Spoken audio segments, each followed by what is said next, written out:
Selamat pagi, bersama saya, Cindy Raja.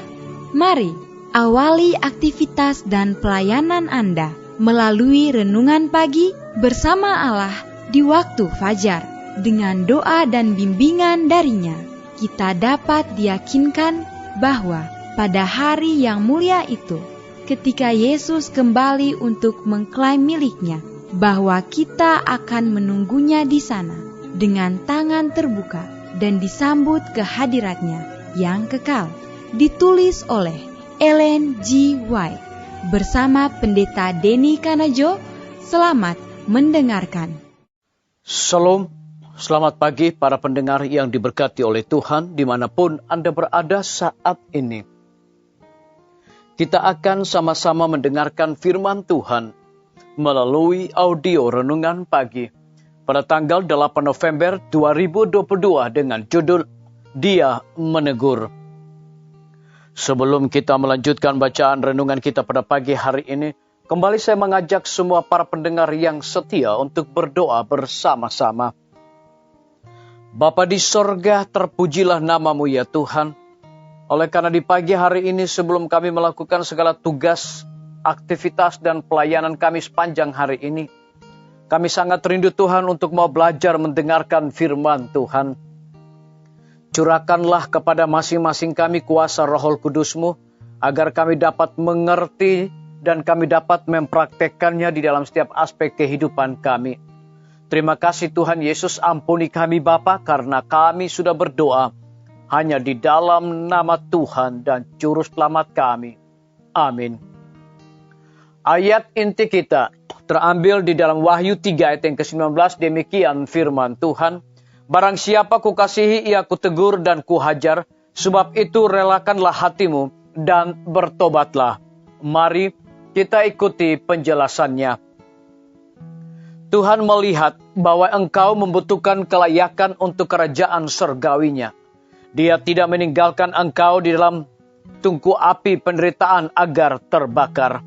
Sebagai pemurni yang memurnikan perak, ia mengawasi engkau, mengamati proses pemurnian sampai dia melihat gambarnya yang tercermin dalam dirimu.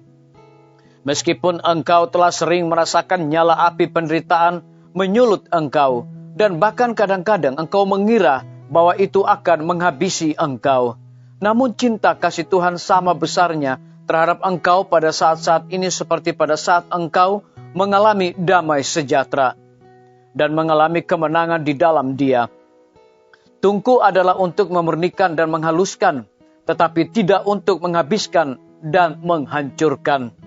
Disalin dari buku Testimoni Jilid 2, halaman 269. Maka janganlah kita berduka dan bersedih hati, karena dalam hidup ini kita tidak lepas dari kekecewaan dan kesusahan.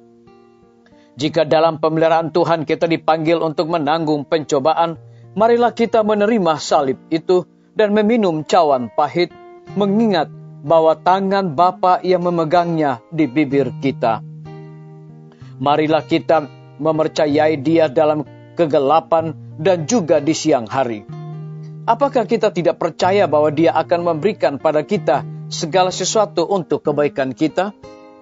Bahkan di malam penderitaan, bagaimana kita bisa menolak untuk mengangkat hati dan suara dalam pujian yang bersyukur ketika kita mengingat kasih-Nya kepada kita yang dinyatakan oleh salib Kalvari.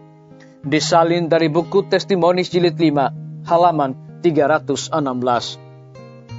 Dan bahkan setelah orang-orang suci dimeteraikan dengan materai Allah yang hidup, umat pilihannya akan mengalami pencobaan secara individu.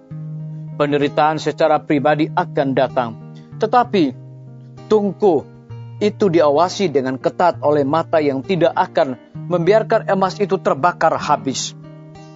Materai Allah yang tak terhapuskan ada di atas mereka. Allah dapat meminta agar namanya sendiri tertulis di sana. Allah telah melindungi mereka. Disalin dari buku Testimonies to Ministry, halaman 446. Biarlah bacaan renungan kita saat ini akan menjadi berkat bagi kita semua. Mari kita tunduk kepala dan kita berdoa. Bapa kami yang bersemayam di dalam takhta kerajaan sorga, terima kasih Tuhan Yesus oleh karena kasih dan rahmat Tuhan begitu besar bagi kehidupan kami, lebih khusus kebenaran firman-Mu di pagi hari ini, memberikan sukacita berkat bagi masing-masing kami. Dan lebih daripada itu memberikan sebuah penekanan. Tuhan melihat bahwa Engkau membutuhkan kelayakan untuk kerajaan sorgawinya. Dia tidak meninggalkan engkau di dalam tungku api penderitaan agar terbakar. Terpujilah nama Tuhan. Pada pagi hari ini hamba berdoa untuk pemerintah kami. Tuhan memberkati Bapak Presiden bersama Wakil Presiden, para menteri dan seluruh stafnya, Bapak Gubernur bersama dengan wakil, Bapak Wali Kota bersama wakil, Bapak Bupati bersama wakil, camat dan seluruh stafnya, kepala desa, lurah, RT, RW, dimanapun mereka berada saat ini Tuhan. Mereka membutuhkan hikmat pengetahuan sorga, kekuatan dan kesehatan agar dapat menjalankan roda pemerintahan di tengah-tengah pandemi saat ini boleh sesuai dengan amanat dan titah Tuhan sendiri. Kami juga berdoa bagi pimpinan-pimpinan organisasi gereja Tuhan dari tingkat yang tertinggi sampai kepada gembala jemaat. Saat ini Tuhan, mereka membutuhkan kuasa Roh Kudus dalam pelayanan mereka. Kami menyerahkan para tim medis ke dalam tangan kasih Tuhan. Engkau berkati dokter, perawat, bidan, semua para pelayan kesehatan yang sedang melayani di setiap rumah sakit, puskesmas, bahkan pustu. Mereka juga membutuhkan kekuatan kesehatan, hikmat sorga selalu agar dapat menjalankan tugas dan tanggung jawab mereka dengan sebaik-baiknya. Lebih daripada itu kami menyerahkan kelanjutan pembangunan Rumah Sakit Advent Palangkaraya, Rumah Sakit Advent Kupang. Tuhan berkati semua para tukang material, pembina rumah sakit, bahkan Dr. Raymond yang Tuhan percayakan untuk memimpin Rumah Sakit Advent Palangkaraya. Kiranya hikmat dan sukacita sorga Tuhan berikan bagi masing-masing mereka. Kami juga berdoa kiranya Tuhan memberkati guru-guru, kepala sekolah, setiap siswa, bahkan mahasiswa dan para dosen di setiap lembaga pendidikan.